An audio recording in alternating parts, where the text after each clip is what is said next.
890 question repeat ಮಾಡಿ. ಏನು question repeat ಮಾಡಿ, ಪ್ರಶ್ನೆ ರಿಪೀಟ್ ಮಾಡಿ. ಮಾನ್ಯ ಗ್ರಾಮೀಣಾಭಿವೃದ್ಧಿ ಮತ್ತು ಪಂಚಾಯತ್ ರಾಜ್ ಸಚಿವರಿಗೆ ಪ್ರಶ್ನೆ ನಂಬರ್ 1893 ಕೇಳಿ ಬಯಸ್ತಾ ಇದ್ದೇನೆ.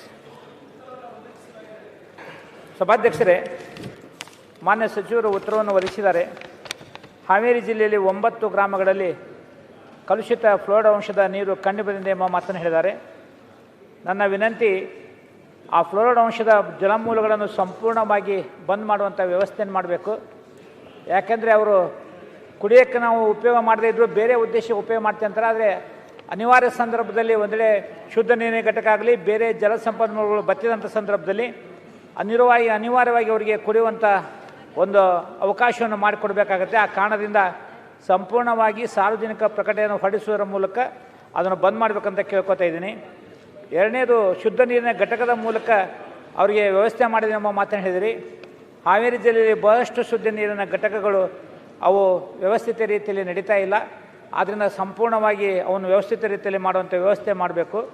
ಮತ್ತು ಒಂದು ಜಲಮೂಲ ಬಂದಾದಂಥ ಸಂದರ್ಭದಲ್ಲಿ ಹೊಸದಾಗಿ ಬೋರ್ ಕೊಳಿಸಿದಾಗ ಅದನ್ನು ಸಹ ಪರೀಕ್ಷೆ ಮಾಡುವಂಥ ಕೆಲಸವನ್ನು ತಾವು ಸದಾಕಾಲ ಅದನ್ನು ಮಾಡ್ತಾ ಇರಬೇಕಂತೇಳಿ ನಾನು ಸಚಿವರಲ್ಲಿ ವಿನಂತಿ ಮಾಡ್ಕೊತಾ ಇದ್ದೀನಿ.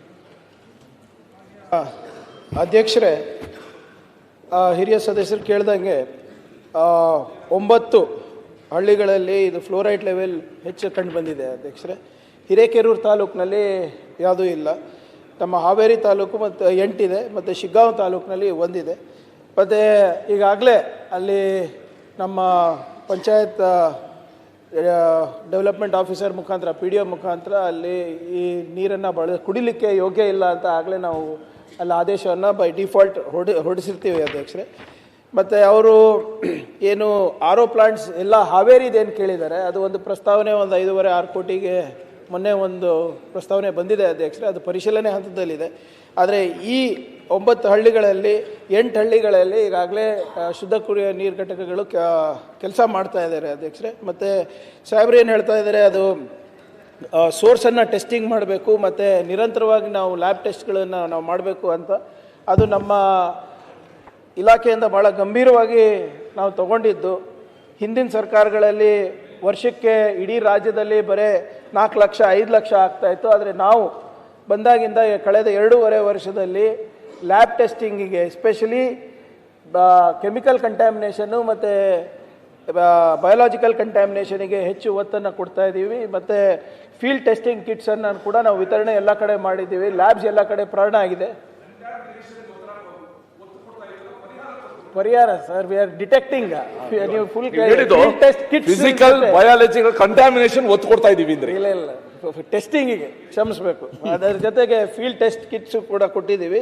ಕಳೆದ ವರ್ಷ ಹಿಂದಿನ ಸರ್ಕಾರದಲ್ಲಿ 5,13,000 ಟೆಸ್ಟಿಂಗ್ ಅಷ್ಟೇ ಆಗಿದ್ರೆ, ನಮ್ಮ ಸರ್ಕಾರದಲ್ಲಿ ಬಂದ ಮೇಲಿಂದ ಸುಮಾರು 13,20,000 ತನಕ ನಾವು ಹೋಗಿದ್ದೀವಿ ಅಂದಾಜು. ಮತ್ತು ಈ ವರ್ಷದಲ್ಲಿ ಆಗಲೇ 6.5 ಲಕ್ಷ ಸಮೀಪ ನಾವು ಮಾಡಿದ್ದೀವಿ ಅಧ್ಯಕ್ಷರೇ. ಅದು ನಿರಂತರವಾದಂಥ ಒಂದು ಪ್ರಕ್ರಿಯೆ ಇದೆ. ಎಸ್ಪೆಷಲಿ ಅತಿವೃಷ್ಟಿ ಬಂದಾಗಿರ್ಬೋದು ಅಥವಾ ಮಳೆಗಾಲ ಬಂದಾಗಿರ್ಬೋದು, ಕೇಂದ್ರದಿಂದಾನೇ ನಾವು, ಅಂದರೆ ಬೆಂಗಳೂರು ಕೇಂದ್ರದಿಂದಾನೇ ನಾವು ಟೆಸ್ಟಿಂಗ್ ಮೆಥಡಾಲಜೀಸ್ ಇರ್ಬೋದು ಮತ್ತು ಯಾವ ರೀತಿ ಮಾಡಬೇಕು ಅಂತ ನಾವು ಅವರಿಗೆ ಒಂದು ಮಾರ್ಗಸೂಚಿಗಳನ್ನು ಇಶ್ಯೂ ಮಾಡ್ತೀವಿ. ಮತ್ತು ಇದು ನಾವು ಮಂತ್ಲಿ ರಿವ್ಯೂ ಕೂಡ ಪ್ರತಿ 2ನೇ ತಾರೀಕು ಮಂತ್ಲಿ ರಿವ್ಯೂನಲ್ಲೂ ಕೂಡ ನಾವು ಇಟ್ಕೊಂಡಿದ್ದೀವಿ ಅಧ್ಯಕ್ಷ. It's A very important aspect. ನೀವು ನೋಡಿದ್ರೆ ಕಳೆದ 2.5 ವರ್ಷದಲ್ಲಿ ಕಂಟ್ಯಾಮಿನೇಷನ್ ಏನಿದೆ ಅದು ಸ್ವಲ್ಪ ಕಮ್ಮಿ ಆಗ್ತಾ ಇದೆ. ಮತ್ತು ಸಾಂಕ್ರಾಮಿಕ ರೋಗಗಳು ಶುದ್ಧ ಕುಡಿಯೋ ನೀರು ಘಟಕಗಳಿಂದ ಇರ್ಬೋದು ಅಥವಾ ನಮ್ಮ ಮೂಲಗಳಿಂದ ಇರ್ಬೋದು ಕಮ್ಮಿ ಆಗ್ತಾ ಇದೆ ಅಧ್ಯಕ್ಷರೇ.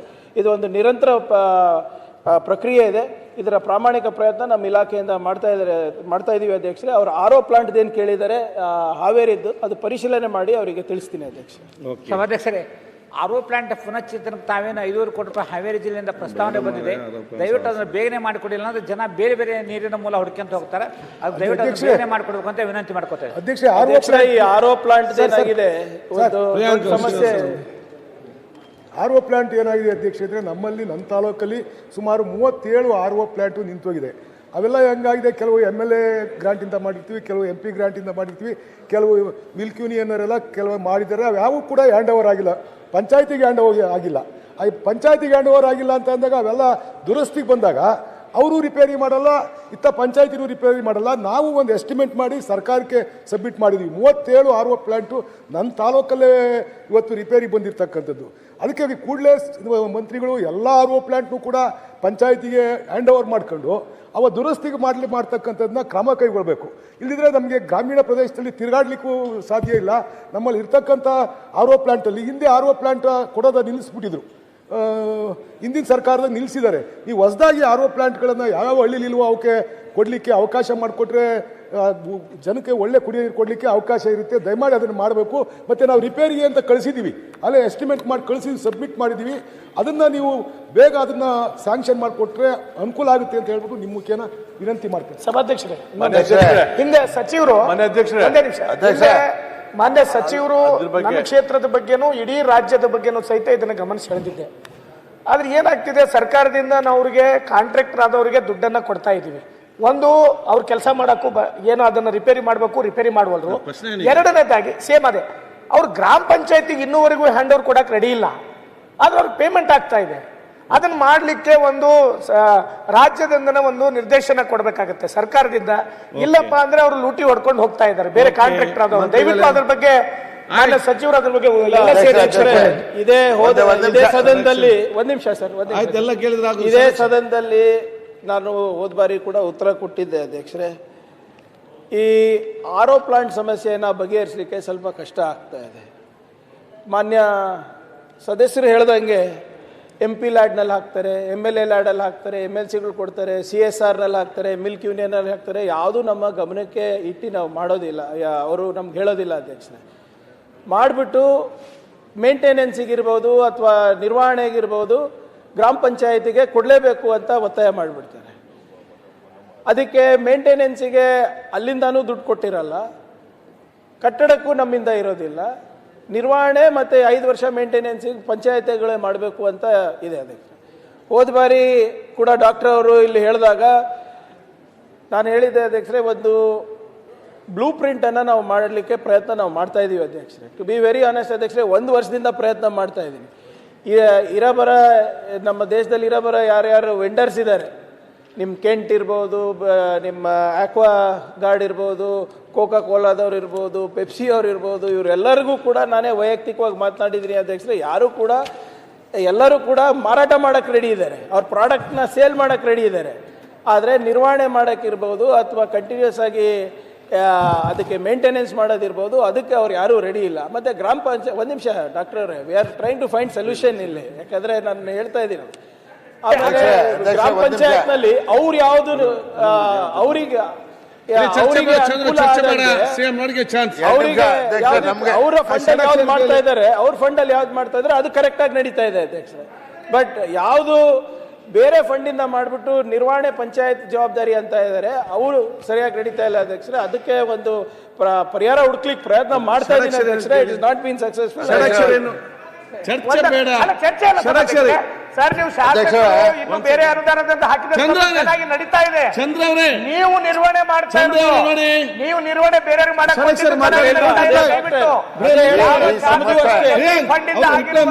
ನಿರ್ವಹಣೆ ಚೆನ್ನಾಗಿ ನಡೀತಾ ಇದೆ. ನಾವು ಸನ್ಮಾನ್ಯ ಅಧ್ಯಕ್ಷರೇ, ಈ ಸಮಸ್ಯೆ ರಾಜ್ಯದ ಎಲ್ಲ ಕಡೆ ಇದೆ, ಅದರಲ್ಲೂ ನಮ್ಮ ತುಮಕೂರು ಜಿಲ್ಲೆನಲ್ಲಿ ಬಹಳಷ್ಟು ಇದೆ. ಅದರಲ್ಲಿ ನನ್ನ ತಾಲೂಕಿನಲ್ಲಿ ಸುಮಾರು 150 ಈ ತರ RO ಘಟಕಗಳು ಸ್ಥಗಿತವಾಗಿದೆ.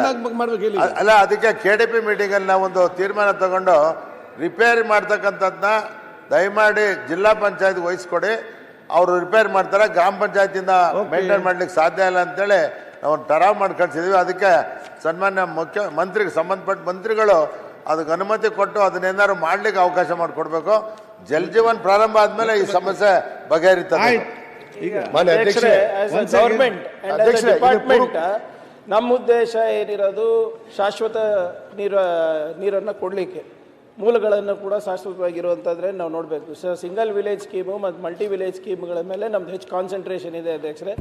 ನಾನು ಹೇಳ್ದಂಗೆ ಇದಕ್ಕೆ ಇಮಿಡಿಯೇಟ್ ಆಗಿ ಯಾವುದೇ ರೀತಿಯಾದಂಥ ಪರಿಹಾರ ಇಲ್ಲ ಅಧ್ಯಕ್ಷರೇ. ಬಟ್ ನಾನು ಒಂದು ಸದನಕ್ಕೆ ನಾನು ಹೇಳಲಿಕ್ಕೆ ನಾನು ಬಯಸ್ತಾ ಇದ್ದೀನಿ ಏನಪ್ಪ ಅಂದರೆ, ಒಂದು ಈ ಕಂಪನಿದವರಿಗೂ ನಾವು ಮಾತಾಡ್ತಾ ಇದ್ದೀವಿ, ಯಾರು ಮ್ಯಾನುಫ್ಯಾಕ್ಚರಿಂಗ್ ಕಂಪನೀಸ್ ಇರ್ಬೋದು, ನಿರ್ವಹಣೆಗಿರ್ಬೋದು, CSR ಇರ್ಬೋದು, ಅವರಿಗೆಲ್ಲರಿಗೂ ಸೇರಿ ಒಂದು RO ಪ್ಲಾಂಟ್ಸಿಗೆ ಒಂದು ನೀಲಿ ಲಕ್ಷ್ಯ ಹಾಕಲಿಕ್ಕೆ ಹಲವಾರು ತಿಂಗಳಿಂದ ಪ್ರಯತ್ನ ನಾನು ಮಾಡ್ತಾ ಇದ್ದೀನಿ ಅಧ್ಯಕ್ಷರೇ.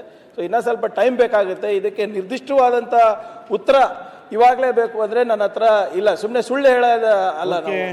ಅಧ್ಯಕ್ಷರೇ, ಚರ್ಚೆ ಮಾಡಿ. ದಯವಿಟ್ಟು ಕೇಳಿ.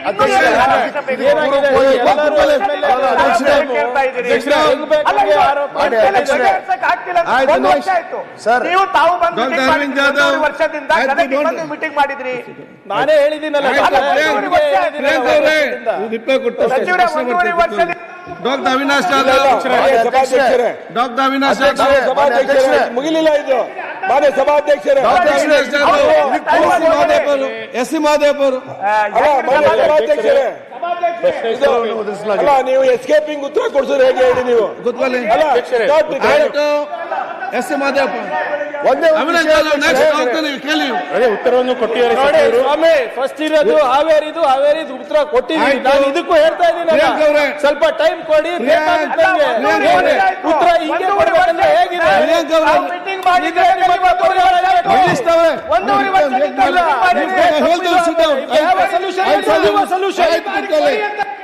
ಕೊಡಿ, ನಿಮ್ಮ MLA ಕೊಡಿ, ನಿರ್ವಹಣೆ ಮಾಡ್ತೀನಿ.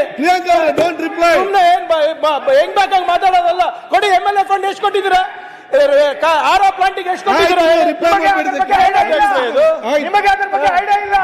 ಚಂದ್ರ ಕೂತ್ಕೊಳ್ಳಿ.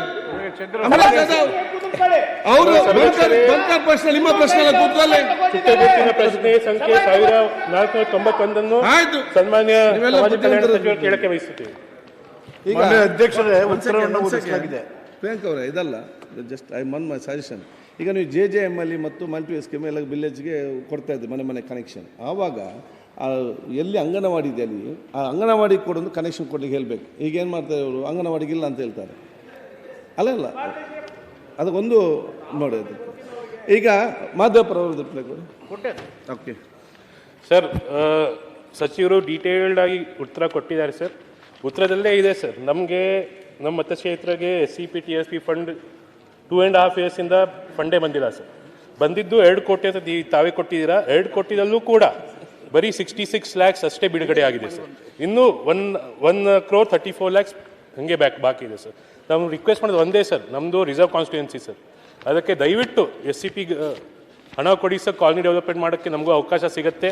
ಮತ್ತು ಅದೇ ರೀತಿ ಸರ್, ಅದು ಪ್ರಗತಿ ಕಾಲನಿದು 2021-22 ಕೆಲಸನೂ ಆಗಿತ್ತು. 5 crores ಕೆಲಸನೂ ಆಗಿದೆ, 33% ಬಿಡುಗಡೆನೂ ಆಗಿದೆ.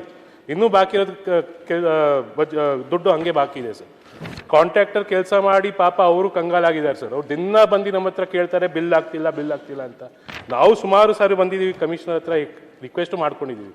ದಯವಿಟ್ಟು ಆದಷ್ಟು ಬೇಗ ಇದು ಆಗ್ಬೇಕು ಸರ್. ಮತ್ತು ಅದು ಪ್ರಧಾನ ಮಂತ್ರಿ ಆದರ್ಶ್ ಗ್ರಾಮ ಯೋಜನೆಯಲ್ಲಿ ಅದು ಕೂಡ ಸರ್ 20 lakhs ಕಾಮಗಾರಿ, ಇದು 40 lakhs ಕಾಮಗಾರಿಗೆ 50%, 20 lakhs ಆಲ್ರೆಡಿ ಬಿಡುಗಡೆ ಆಗಿದೆ ಸೆಂಟ್ರಲ್ ಗೌರ್ಮೆಂಟಿಂದ. 20 lakhs ನಿಮ್ಮ ಕಡೆಯಿಂದ ಬಿಡುಗಡೆ ಆಗಬೇಕು ಸರ್. ಅದು ಆದಷ್ಟು ಬೇಗ ಮಾಡಿದ್ರೆ ಅನುಕೂಲ ಆಗುತ್ತೆ. ಮಾನ್ಯ ಸದಸ್ಯರಿಗೆ ಡೀಟೇಲ್ ಉತ್ತರ ಕೊಟ್ಟಿದ್ದೀನಿ. ಅದು 2.2 SCP TSPನಲ್ಲಿ ಈಗ 2 ಕೋಟಿ ಕೊಟ್ಟಿದ್ದೀವಿ. 61 ಲಕ್ಷ ಅಷ್ಟೇ ಕೊಟ್ಟಿದ್ದಾರೆ, ಉಳಿದದ್ದು ಬಿಡುಗಡೆ ಮಾಡಬೇಕು ಅಂತೇಳಿ.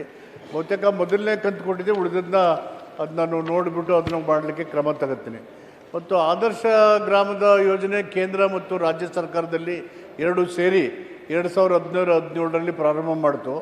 20 ಲಕ್ಷ ಕೇಂದ್ರ ಸರ್ಕಾರ ಮತ್ತು 20 ಲಕ್ಷ ರಾಜ್ಯ ಸರ್ಕಾರ ಕೊಡೋದು. 2018 ಮತ್ತು 19, 2020ರಲ್ಲಿ ರಾಜ್ಯ ಸರ್ಕಾರ ಇದು ಕೊಡೋದನ್ನು ನಿಲ್ಲಿಸಿದ್ವಿ. ಕೇಂದ್ರ ಸರ್ಕಾರ ಕೊಡ್ತಕ್ಕಂಥ 20 ಲಕ್ಷಕ್ಕಷ್ಟೇ ಪ್ರೋಗ್ರಾಮ್ ಮಾಡ್ಕೋಬೇಕಾಗಿತ್ತು. ಬಟ್ ಸ್ಟಿಲ್ ಅವ್ರಿಗೆ ಆ 3 ವರ್ಷದಲ್ಲಿ 61 ಲಕ್ಷ ರೂಪಾಯಿನ ಕೊಡಬೇಕು ಅಂತ ಇದೆ, ಫೈನಾನ್ಸ್ಗೆ ಹೇಳಿದ್ದೀವಿ. ಅದಷ್ಟನ್ನೇ ಮಾಡಲಿಕ್ಕೆ ಪ್ರಯತ್ನ ಮಾಡ್ತೀವಿ. ಮತ್ತು ಆದರ್ಶ ಗ್ರಾಮ ಸ್ಟೇಟ್ ಗೌರ್ಮೆಂಟ್ 2018-19ರಲ್ಲಿ 2016-15ನಲ್ಲಿ ಮಾಡಿದಂಥದ್ದು 2 ಸೇರಿ ಮಾಡೋಣ ಅಂತೇಳಿ ಬೇರೆ ಬೇರೆ ಕಾರಣಕ್ಕೆ ಆದರ್ಶ ಗ್ರಾಮನ 20 ಲಕ್ಷಕ್ಕಷ್ಟೇ ನಿಗದಿ ಮಾಡಿದ್ದೀವಿ. ಅವ್ರಿಗೆ ಕೊಡಬೇಕಂತ 61 ಲಕ್ಷ ಬಾಕಿ ಇದೆ, ಅದನ್ನು ಫೈನಾನ್ಸಿಗೆ ಕಳಿಸಿದ್ವಿ. ಅದು ನೋಡ್ಬಿಟ್ಟು ಮಾಡಲಿಕ್ಕೆ ಕ್ರಮ ತಗೊಳ್ತೀವಿ. ಎಕ್ಸ್ಟ್ರಾ ಬಜೆಟ್ ಕೊಡಿ ಸರ್, SCP ಬಜೆಟ್ ಕೊಟ್ಟಿಲ್ಲ ನಮಗೆ.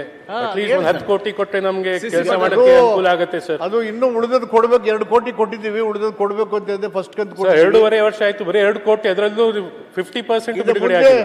ಮುಂದೆ ಅದನ್ನು ಪರಿಶೀಲನೆ ಮಾಡ್ತೀವಿ ಮಾನ್ಯ ಅಧ್ಯಕ್ಷ.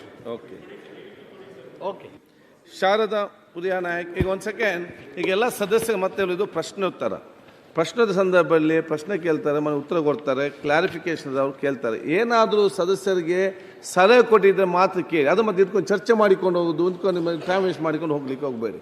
ಎಲ್ಲರೂ ಕೂಡ ಸಹಕರಿಸಬೇಕಾದ್ರೆ ಎಲ್ಲ ಹೇಳಲಿಕ್ಕೆ ಬಯಸ್ತೇನೆ.